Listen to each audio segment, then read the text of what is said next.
వలన ప్రేరేపింపబడిన వారై దేవుని మూలముగా పలికిరి. దేవుని మూలముగా పలికిరి. గట్టిగా చెప్పలేదు. మైపరుస్తాం. హల్లెలూయా. ఇది మనుషుని ఇచ్ఛను బట్టి రాలేదు, దేవుని ఆత్మ ద్వారా లిఖించబడింది. ఊహలను బట్టో ఇచ్ఛలను బట్టో రాలేదు.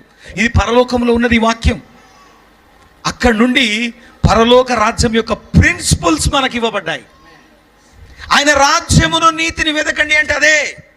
ఈ వాక్యములో మనం నడుచుకోవడం ఇది ఒక కాలు. దేవుని వాక్యములో నడుచుకోవడం ఒక కాలు లాంటిది. రెండవది దేవుని చిత్తం. చెప్పండి, అందరూ చెప్పండి. ప్రతి ఒక్కరి పట్ల దేవుడు ఒక చిత్తాన్ని కలిగి ఉన్నాడు, ప్రణాళికను కలిగి ఉన్నాడు. చెప్పండి, నా పట్ల దేవుడు ఒక ప్రణాళికను కలిగి ఉన్నాడు. పేతురు రాసిన